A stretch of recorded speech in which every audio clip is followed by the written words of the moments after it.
요 얘기가 나오네요. 지중해 관련해서 이후, 이제 1000년 이후에 이탈리아. 여기도 이제 일종의 공화정이잖아요. 이 공화정인데, 이게 어떤 시대예요?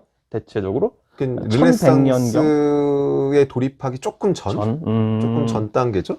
저는 또 여기도 사실은 그 아테네식의 민주주의하고는 조금 거리가 있지 않나라는 그렇죠. 생각이 있어요. 그러니까 이 달 선생님이 이렇게 쭉 나열을 한 것들을 보면, 그러니까 공동체 의사결정이 군주 혹은 아주 소수의 귀족 아니면 뭔가 이게 민주적인 기회가 아니야? 라고 이제 조금 생각하셨던 거 아닌가? 그런 생각이 들었는데 어떠세요?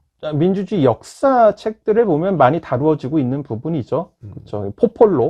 포폴로라는 형태의 이제 시민 비슷한 그런 계층에게 인정을 하고 정치적 참여 권리를 인정하고 이런 전통이 한 1100년경에 북부 이탈리아에서 좀 많이 있었다. 그런데 얼마 못 갔다. 왜냐면 바로 그 이유가 바로 우리가 흔히 얘기하는 국민국가의 시대.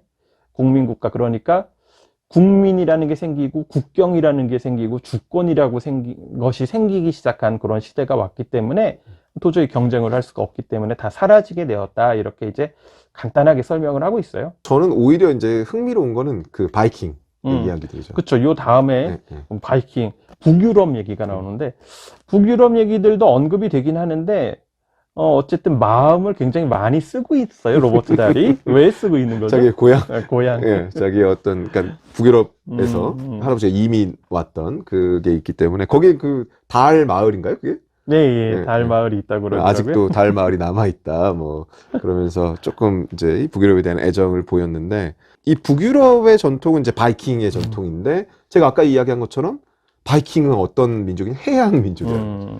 그리고 바다를 돌아다니는, 그러니까 이 배를 운영한다는 거는 그 단순한 일이 아닌 것 같아요. 그러니까 땅과는 다르고 굉장히 호흡도 잘 맞아야 되고, 그러니까 이 공동체, 그러니까 예를 들면 배라고 하는 하나의 공동체를 따져보면 그냥 지상전은 지휘관이 명령을 내리고 뭐 누군가 명령을 불복종하면 그 걔를 없애버리면 되는데, 바다 위에서는 물론 바다에서도 규율이 필요하겠지만 그들이 이 노를 젓는 행위는 굉장히 이 단합된 마음이 필요하지 않을까. 그렇겠죠. 그래서 그들 사이에 어떤 수평한 지위들이 존재하고 하나의 마음을 모아서 이렇게, 왜냐면 생존 공동체니까 여기가 이 배가 침몰하면 모두가 죽는 거기 때문에 그들이 이제 그것들이 체화되어 있으면서 공동체 의사결정을 하는 방식으로도 그런 이제 민주적 의사결정 구조가 발생된 거 아니냐, 뭐 이런 설명들인 거죠. 진짜 중요한, 말씀하신 대로 마음이 안 모이면 안 되는 게 옛날이 아니라 몇 년 전에 바닷가에 가가지고 이 보트 있잖아요. 이거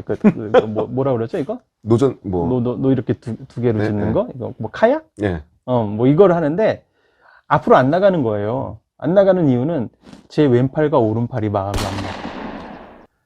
한 사람의 몸인데 한 사람의 몸인데 그것조차 그 생각해 보면은 얼마나 이게 노젓는 거 이런 게 일종의 민주주의적 그런 전통과 연결돼 있다, 이런 설명이 맞는 것 같아요. 예, 그 어느 부분을 좀 집중하고 있는 거죠? 북유럽 바이킹? 네, 바이킹 특히 뭐 팅이라고 하는 그들의 이제 뭐 그게 재판하는 뭐 역할도 수행하고 공동체 의사결정하는 역할도 수행하고, 그러면서 이제 북유럽이 아이슬란드 뭐 이런 데에 가서 어떻게 공동체를 정착하고 뭐 이런 얘기들을 간략하게 서술하고 계신데요. 저는 사실은 딱히, 그러니까 왜냐면 기록이라는 게 여기에서 구체적으로 어떻게 정치체제를 운영했는지에 대한 기록들, 아니면 어떤 정치 사상이 기반되어 있었는지라고 하는 기록들이 사실은 저는 많이 접하지 못해가지고. 그렇죠. 다만 이제 로버트 달이 그 부분은 강조하는 것 같아요. 여기서 이제 나중에도 계속 나오겠지만 로버트 달 현대적인 그런 현실적인 민주주의의 어떤 중요한 징표로 대의제를 강조를 하고 있는데, 이 바이킹의 요 당시 팅 이런 것들이, 팅이라는 뭐 회의체 같은 건데, 이런 것들이 약간 대의제 비스무리하다, 요 얘기를 하고 있는 것 같고, 특히 요 전통이 영국 의회로 이어진 게 아니냐라는 그런 암시 같은 설명들이 좀 들어가 있는 것 같아요. 그렇게 볼 수도 있는 건데, 그러니까 의회라고 하니까 특히 이제 뭔가 대표를 보내는 방식들은 단순히 뭐 바이킹뿐만 아니라 또 다른 여러 전통들에서도, 정치적인 전통들에서도 등장했던 부분들은 있어서 저는 꼭 그게 뭐 영국 의회의 어떤 뿌리다 뭐 이렇게 확언하기는 조금 어떤 모르겠네요. 어쨌든 로버트달은 네, 그 뭐 두 그렇죠. 개를 연결지어서 연결 얘기를 지으려고 하고 하는 있고, 것들이 있죠. 말씀 지금 하신 대로 좀 전에 우리 처음 시작할 때도 얘기했지만 이 민주주의가 조건이 맞으면 어디서든지 나타날 수 있는 것이다라고, 우리나라도 화백회의 네. 뭐 이런 것들도 비슷하다 이렇게 얘기할 수 있는 거죠. 다만 이제 로버트달은 자기의 어떤 고향이기도 하고 그러니까 그런지 모르지만 좀 주목을 더 한 것 같아 보이고, 이게 이제 잉글랜드 의회에 영향을 준 게 아니냐, 그러니까 1200년, 1300년대에 이때 이제 영향을 준 게 아니냐라는 그런 이제 설명을 하고 있는데, 네. 터무니없는 얘기는 아닌 것 같아요. 왜냐면은 1000년도, 1100년도 사이까지가 노르만 왕조 시대잖아요. 네. 예, 그 영국에 그러니까 노르망디 왕조가 있었기 때문에 이 바이킹의 영향을 문화적으로는 아마 많이 받았을 거고, 이런 것들이 뭐 영국 중세 잉글랜드 의회의 어떤 뭐 하나의 모티브가 되지 않았겠느냐라는 추측 정도는 억지로 한번 해볼 수는 있을 것 같아요. 요렇게 주목한 부분은 좀 신기한 것 같아요. 네, 예. 그렇죠. 이렇게 해서 이제 로버트 달이 주목을 한 민주주의의 역사, 지중해, 그리고 북유럽, 또 영국까지의 역사를 봤는데, 저는 이제 제가 오히려 좀 신기하게 생각했던 건 뭐냐면, 다알 선생님 독창적이다라고 생각하는 거는, 이 민주주의가 오히려 원시적인 사회에서는 가장 자연스러운 정치 형태다라고 보는 그 관점이 저는 이제 아마 형이랑 좀 생각이 다를 것 같은데 그러지 않나요? 근데 저는 그게 이제 제가 달을 좋아하는, 그러니까 저는 달의 설명들을 되게 설득력이 있다라고 생각하는데, 그러니까 그거죠. 그러니까 일정한 조건들이 있으면 민주주의가 발생하는 거야라고 하는 그 설명 저는 되게 좋아하거든요. 저는 뭐 지금 계속해서 우리가 이 조건을 얘기하는 책을 안 읽어보신 분들은 도대체 뭔 조건이야 이렇게 생각할 수 있는데, 이제 좀 얘기 좀 해주세요. 그 조건 이제 크게는 세 가지예요. 그러니까 어떤 경우에 민주주의가 발생하느냐라고 하면, 첫 번째는 일정한 유대가 있는 공동체가 있어야 된다는 거죠. 강한 유대감이 있는. 그러니까 아까 노젓는 그 단합된 마음, 이런 강한 유대감이 있는 공동체, 그리고 그 공동체가 다른 외부의 간섭으로부터 좀 독립되어 있어야 된다. 그러니까 다른 예를 들면 교황이나 아니면 절대 왕정의 지배를 받는 그런 공동체에서는 이런 민주주의가 작동하지 못하고, 그들 스스로가 자기의 운명을 결정할 수 있는 조금 간섭받지 않는 독립된 공동체라고 하는 게 있고, 그 안에서 그들이 나름 평등하다. 일정한 정치적 의사를 함께 대등한 관계로 나눌 수 있는 지위에 있다라고 하는 인식이 있을 때 민주주의라고 하는 정치 체제가 발생한다. 이렇게 보는 거죠. 그러니까 세 가지 조건인데, 그러니까는 유대감, 독립성, 그 다음에 평등. 세 가지의 조건을 일단 제시를 해보고 있는 거죠.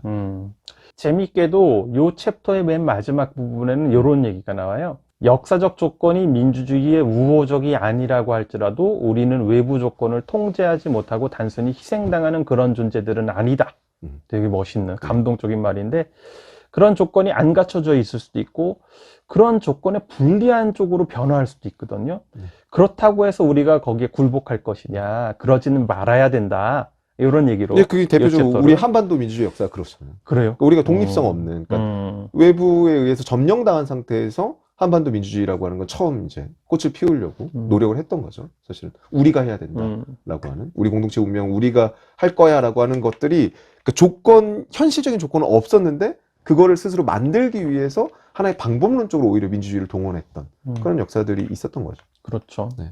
유대감, 물론 뭐 하나의 언어, 민족 공동체라고 할 수가 있으니까 유대감이 높았다고 할 수는 있지만, 또 다른 한편으로는 이념 갈등 때문에 굉장히 그렇죠. 많은 그것도 갈등이 있었죠. 있었고, 네. 그래서 여러 가지 악조건하에서 시작이 되었지만 그래도 뭐 여기까지 왔고, 네. 하지만 또 그 악조건이 지금 현재까지 남겨놓은 상처들도 있을 거예요. 극복하지 못하고 우리 아직도 숙제로 남아있.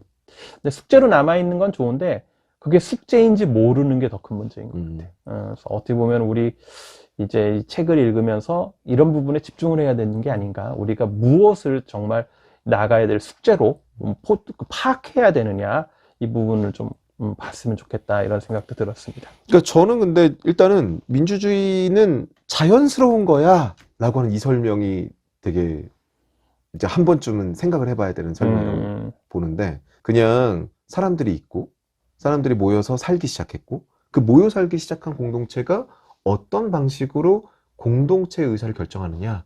근데 우리가 이제 뭐 옛날 생각해보면 뭐 추장, 족장, 뭐 이런 사람들이 나타나가지고 그 사람들이 명령을 내리면 그거에 따라야 된다. 뭐 이런 식의 하나의 고대관이 있을 수 있는 거고 또 하나 이제 달 선생님이 생각하는 것처럼 회의체로 이렇게 시민들이 함께 그러니까 그 공동체 구성원들이 다들 모여가지고 야 우리 어떻게 야 우리 지금 당장에 이 영역에서 이제 식량이 다 떨어져 가는데 우리 수렵 채집을 이제 다 한 것 같은데 그럼 어느 방향으로 우리 본거지를 옮길 것이냐 뭐 이런 얘기를 논의하면 그냥 한 사람이 결정하는 게 아니라 다들 모여가지고 저쪽에 내가 저쪽 가봤더니 저쪽에 어떤 동물들이 많이 살고 저쪽에 물이 흐르더라 저쪽으로 옮겨보는 게 어떻습니까? 뭐 이런 식의 얘기들 하면서 이렇게 옮겨갔다라는 게 달의 생각이죠. 그래서 오히려 이제 원시적 정치 체제는 민주주의일 것이다. 맞아요. 이렇게 얘기하고 오히려 군주정 귀족정이 부자연스러운 거야. 인류에게는 인간들에게는 이런 설명하는 건데요. 형은 좀 다르게 생각하지 않으시나요? 아니, 이 얘기는 네. 조금 더 봐야 돼요. 왜냐면은 민주주의가 사람들에게, 그러니까 인간에게 자연스러운지 자연스럽지 않은 것인지를 얘기하려면 그때 말하는 민주주의가 뭔지를 좀 더 데피니션을 정의를 해야 돼요. 그렇죠? 네, 네, 그렇죠. 우리가 뭐 아주 고도화되어 있는 형태를 민주주의라고 상정을 하면은 자연스럽지 않죠. 하지만 또 그렇게 아주 좀 이렇게 자연스러운 모습으로 상정을 하면 낮은 자연스러울 차원에서. 수도 있고 그렇기 때문에 달이 얘기하는 특히 이제 다음 주에 얘기할 네. 민주주의 어떤 기본적인 개념들, 조건들, 요건들 이런 것들을 보면은 아마 판단할 가능성이 조금 더 높아지지 않을까 생각을 합니다.